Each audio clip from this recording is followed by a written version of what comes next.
الحمدللہ رب العالمین والصلاة والسلام علی سید الانبیاء والمرسلین اما بعد فاعوذ باللہ من الشیطان الرجیم بسم اللہ الرحمن الرحیم۔ سلسلہ سیرت رسول عربی صلی اللہ علیہ وسلم کے حوالے سے یہ ہماری ویڈیو نمبر 17 ہے اور اس میں آپ کو سن 6 ہجری کے اہم واقعات آپ کو بتائیں گے۔ سن 6 ہجری میں ماہ جمادی الاولیٰ میں غزوہ بنی لحیان پیش آیا، لیکن اس کے اندر کوئی قتال وقوع پذیر نہیں ہوا۔ اس کے بعد ماہ ذیقعد کا ابتدا پہلی تاریخ تھی تو نبی علیہ السلام کو ایک خواب آیا۔ نبی علیہ السلام نے خواب دیکھا کہ آپ صلی اللہ علیہ وسلم بیت اللہ میں ہیں، خانہ کعبہ میں، اور طواف کر رہے ہیں صحابہ کرام کے ساتھ۔ تو نبی علیہ السلام صبح اٹھے اور نبی علیہ السلام نے اپنے خواب کو فجر کے بعد صحابہ کرام کو بتایا تھا۔ سب خوشی سے نہال ہو گئے، کیونکہ نبی علیہ السلام کے خواب جو ہوتے تھے وہ ہمیشہ سچے ہوا کرتے تھے۔ اس کا ذکر اللہ تعالیٰ نے سورہ فتح 26 میں فرمایا، ارشاد فرمایا کہ لقد صدق اللہ رسولہ الرؤیا بالحق لتدخلن المسجد الحرام ان شاء اللہ آمنین محلقین رؤوسکم ومقصرین لا تخافون، کہ تحقیق اللہ تعالیٰ نے اپنے نبی کے خواب کو سچ کر کے دکھایا کہ آپ جو ہے انشاءاللہ آمنین محلقین رک بیت اللہ کا طواف کریں گے انشاءاللہ، اور امن کے ساتھ، اور اپنے سروں کو حلق کرواتے ہوئے یعنی بال کٹواتے ہوئے۔ تو چنانچہ نبی علیہ السلام نے جیسی خواب سنایا سارے صحابہ جو ہے وہ خوش ہو گئے، کیونکہ 6 سال سے مکے سے دور تھے، اور مکے سے جو دور ہوئے تھے وہ خوشی سے نہیں ہوئے تھے۔ مکہ نبی علیہ السلام کو بھی اتنا عزیز تھا کہ جب نبی علیہ السلام ہجرت کی رات نکلے وہاں سے تو خانہ کعبہ میں گئے، اور وہاں کھڑے ہو کے نبی علیہ السلام نے روتے ہوئے دعا کی، کہا کہ اے بیت اللہ، اے خانہ کعبہ، مجھے تو بہت عزیز تھا، اگر میری قوم مجھے یہاں سے نکلنے پر مجبور نہیں کرتی تو میں تجھے کبھی چھوڑ کر نہیں جاتا۔ چنانچہ نبی علیہ السلام اور صحابہ کرام 6 سال سے وہاں سے دور تھے، بیت اللہ کا طواف نہیں کیا، وہاں سے کی عبادت نہیں کی، تو ایک دل میں جو ہے وہ رنجش تھی۔ چنانچہ جو ہی پتہ چلا کہ بیت اللہ کا طواف کریں گے، ہم سب خوش ہو گئے اور سب نے تیاریاں شروع کر دی۔ چنانچہ شروع کے دنوں میں ہی ماہ ذیقعد کے نبی علیہ السلام کے ساتھ تقریباً 1400 سے 1500 صحابہ کرام کے درمیان لوگ جو ہے وہ نبی علیہ السلام کے ساتھ نکلے، اور احرام باندھے ہوئے تھے یہ لوگ، اور ان کے ساتھ 60-70 اونٹ تھے، اور ان کا ارادہ تھا کہ بیت اللہ جائیں گے، طواف کریں گے اور عبادت کر کے واپس آ جائیں گے۔ چنانچہ جب آگے بڑھے تو خانہ کعبہ سے پہلے ہی ایک جو ہے وہاں پر کافروں کو پتہ چل گیا، تو کافروں نے قسم کھا لی کہ ہم مسلمانوں کو مکہ میں گھسنے نہیں دیں گے۔ چنانچہ کافروں نے باہر نکل کے محاصرہ کر لیا مکے کا اور راستہ بند کر دیا۔ مسلمان جب قریب پہنچے تو وہاں ایک کنواں تھا حدیبیہ جس کا نام تھا، وہاں پہنچ کے نبی علیہ السلام کی جو ناقہ تھی، اونٹنی تھی، قصوہ جس کا نام تھا، وہ بیٹھ گئی۔ صحابہ کرام سمجھے شاید تھک کے بیٹھ گئی ہوگی، نبی علیہ السلام نے فرمایا نہیں، قصوہ کو اس ذات نے روکا ہے جس نے ہاتھیوں کو روکا تھا مکہ میں داخل ہونے سے۔ تو فرمایا کہ یہاں ہمیں قیام کرنا پڑے گا۔ چنانچہ خیمے لگا دیے گئے۔ وہاں پانی کا مسئلہ تھا، صحابہ کرام حاضر ہوئے حضور کے پاس، کہا یا رسول اللہ پانی نہیں ہے، کیا کریں؟ نبی علیہ السلام نے اپنا ایک تیر دیا صحابہ کرام کو کہ کسی صحابی کو دیا، وہ صحابی نیچے اتر کے اس تیر کو کنویں میں گاڑ دیا، تو گاڑتے ہی اتنا پانی نے جوش مارا کہ کنواں جو ہے وہ پانی سے بھر گیا۔ بہرحال لوگوں نے وضو غسل کیا، پانی استعمال کیا اور وہاں قیام کر لیا۔ کافی دن تک وہاں قیام رہا، کافر راستہ چھوڑتے نہیں تھے، اندر داخل ہونے نہیں دیتے تھے۔ اس دوران درمیان میں جھڑپیں بھی ہوئیں، کافروں نے بہت کوشش کی، قریش والوں نے، انہوں نے حملے کیے رات کے وقت تاکہ مسلمان جو ہے وہ جنگ پر آمادہ ہو جائیں، لیکن مسلمان جنگ کرنے کے لیے نہیں آئے تھے۔ چنانچہ ایک دفعہ 50 لوگوں نے حملہ کیا، مسلمانوں نے گرفتار کر کے حضور کے سامنے پیش کیا، تو نبی علیہ السلام نے ان کو ازراہ اخلاق، نبی علیہ السلام نے ان کو چھوڑ دیا۔ اس کے بعد دوبارہ ان کے 80 لوگوں نے حملہ کیا، تو نبی علیہ السلام نے دوبارہ ان کو گرفتار کروا کے پھر نبی علیہ السلام نے ان کو چھوڑ دیا۔ تو 2 دفعہ قریش نے حملے کی کوشش کی، اور نبی علیہ السلام نے ان کی یہ جنگ کی جو کوشش تھی وہ اکارت کر دی، ضائع کر دی۔ بہرحال اس کے دوران ہوا یہ کہ حضرت سیدنا عثمان غنی رضی اللہ تعالیٰ عنہ تاجر تھے بڑے مشہور، اور مکے میں بڑے لوگوں سے ان کے تعلقات تھے۔ تو کسی شخص نے ان کو زمان دی مکے میں، اور حضرت سیدنا عثمان غنی جو ہے وہ مکہ میں داخل ہونے میں کامیاب ہو گئے، اور وہاں جا کر ان کا ارادہ یہ تھا کہ وہاں جائیں گے اور وہاں جا کر مسلمانوں کے لیے راہ ہموار کریں گے، مسلمانوں کے داخل ہونے کے لیے بات چیت کریں گے۔ چنانچہ حضرت عثمان غنی اندر گئے اور وہاں جا کے بات چیت کرنے کی کوشش کی۔ ان لوگوں نے صاف منع کر دیا کہ ہم کسی مسلمان کو خانہ کعبہ کا طواف نہیں کرنے دیں گے، گھسنے روکنے نہیں دیں گے. لیکن حضرت عثمان کو ان کے احترام کی وجہ سے کہا کہ آپ چونکہ آ گئے ہیں بات چیت کرنے کے لیے اندر, تو آپ جو ہے وہ طواف کر سکتے ہیں خانہ کعبہ کا. حضرت عثمان نے بڑے تاریخ ساز الفاظ کہے, فرمایا کہ ما کنت لاطوف بالبیت ورسول اللہ لم یطف, کہ اگر اللہ کے رسول خانہ کعبہ کا طواف نہیں کر رہے ہیں تو عثمان بھی ان کے بغیر طواف نہیں کرے گا. انہوں نے منع کر دیا حضرت سیدنا عثمان غنی نے, اور اس کے بعد بہت بات چیت کی کوشش کی لیکن وہ لوگ نہیں مانے, اور حضرت سیدنا عثمان غنی رضی اللہ عنہ کو قید کر لیا, روک لیا اپنے پاس, جانے نہیں دیا وہاں پر. تو یہاں پر انہوں نے قید کیا, وہاں شیطان نے یہ مشہور کر دیا, وسوسہ لوگوں میں پھیلا دی افواہ کہ عثمان کو جو ہے وہ مکہ میں شہید کر دیا. اب لوگ جو ہے وہ غم و غصے سے, لوگوں کا برا حال کہ عثمان کو وہاں پر ذمان دی تھی, اور جس کو ذمان دے دی جاتی تھی اس کے ساتھ کچھ نہیں کر سکتے تھے لوگ, تو وہاں کیسے قتل کر دیا, لوگ بپھر گئے. تو نبی علیہ السلام کو بھی شدید غصہ آیا, اور اس وقت نبی علیہ السلام نے ایک درخت وہاں پہ موجود تھا حدیبیہ میں, اس جگہ پر, اس درخت کے نیچے نبی علیہ السلام نے اپنا ایک ہاتھ سامنے کیا, اور سب لوگوں نے نبی علیہ السلام کے ہاتھ پر بیعت کی اس بات پر کہ جب تک ہم عثمان کے قتل کا بدلہ نہیں لیں گے ہم یہاں سے نہیں جائیں گے, یا تو خود شہید ہو جائیں گے یا کافروں کو مار دیں گے.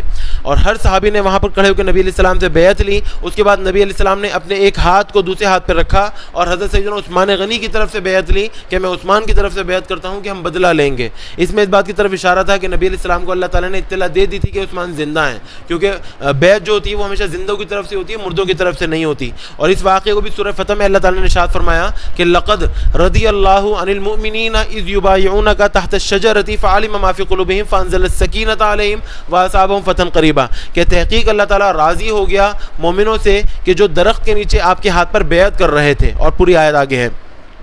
اور یہاں پر اس واقعے کو اللہ تعالیٰ نے بہت فضیلت کے ساتھ بیان فرمایا ان الذین یبایعونک انما یبایعون اللہ, کہ اے نبی صلی اللہ علیہ وسلم بے شک جو لوگ آپ سے بیعت کر رہے تھے وہاں پر وہ آپ سے نہیں بلکہ اللہ تعالیٰ سے بیعت کر رہے تھے. آگے فرمایا کہ ید اللہ فوق ایدیہم, ان کے ہاتھوں کے اوپر اللہ تعالیٰ کا ہاتھ تھا.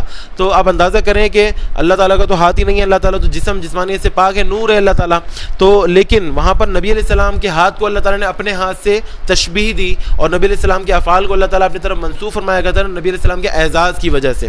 تو ید اللہ فوق ایدیہم, ان کے ہاتھوں پر اللہ تعالیٰ کا ہاتھ تھا, حالانکہ ان کے ہاتھ کے اوپر اللہ کا ہاتھ نہیں بلکہ نبی علیہ السلام کا ہاتھ تھا, لیکن اعزازاً اللہ تعالیٰ نے اپنے ہاتھ کی طرف منسوخ فرمایا.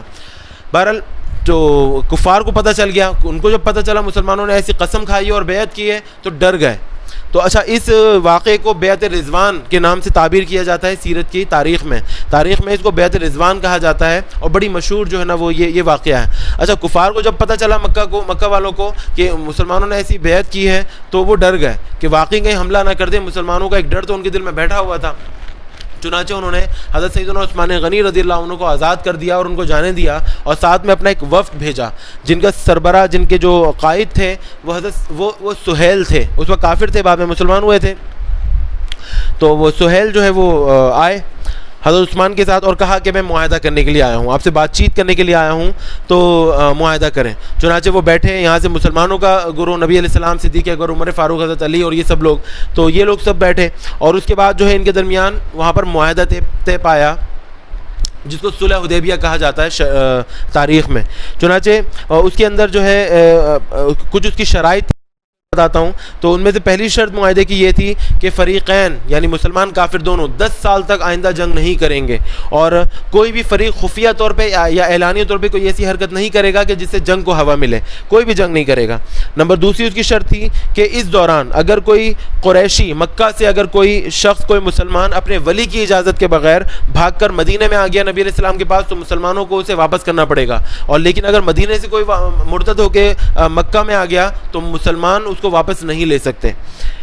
تیسری شرط اس کی یہ تھی کہ پورے عرب میں مسلمان اور کافر یہ الگ الگ دو گروہ تھے, فریق تھے, تو یہ جس سے چاہیں, جس قبیلے سے چاہیں اس کو اپنا حلیف بنا لیں, اس سے معاہدہ کر لیں, اور جس سے یہ معاہدہ کریں گے تو کافر اس کو بھی جو ہے نا وہ کو نقصان نہیں پہنچا سکتے. جو ہی کافر کسی قبیلے سے معاہدہ کریں گے مسلمان ان کو نقصان نہیں پہنچا سکتے.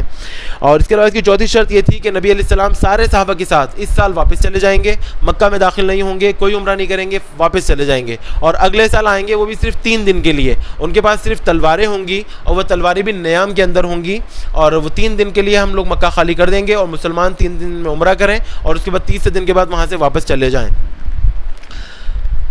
تو یہ چند شرائط تھیں جو صلح حدیبیہ میں طے پائیں. اچھا بظاہر تو یہ شرائط مسلمانوں کے خلاف تھیں, خاص طور پہ یہ شرط کہ کوئی مسلمان اگر جو ہے وہ مکہ سے مدینہ آ گیا اپنے ولی کی اجازت کے بغیر, مسلمانوں کو واپس کرنا پڑے گا اسے, اور اگر کوئی مسلمان کافر ہو کر مرتد ہو کر مکہ آتا ہے تو ہم واپس نہیں کریں گے.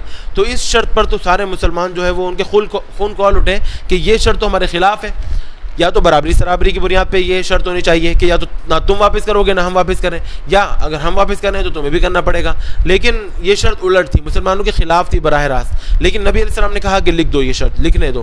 ابھی یہ معاہدہ طے نہیں پایا گیا تھا, سائن نہیں ہوئے تھے, تو اچانک سہیل کا جو بیٹا تھا ابو جندل جن کا نام تھا, مسلمان ہو چکے تھے اور ان کو زنجیروں میں قید کر کے رکھا گیا تھا. وہ اپنی زنجیریں توڑوا کر, ان کو پتہ چلا کہ نبی علیہ السلام قریب میں موجود ہے مکہ کے, انہوں نے بھی کسی طرح اپنی زنجیریں توڑوائیں اور آ کر جو ہے نبی علیہ السلام کی خدمت میں حاضر ہو گئے. تو سہیل جو معاہدہ لکھ رہا تھا وہ فوراً بدک گیا, اس نے کہا کہ اس کو واپس کریں, معاہدہ ہمارا جو ہے لکھا جا چکا ہے کہ مسلمانوں کو واپس کریں گے آپ.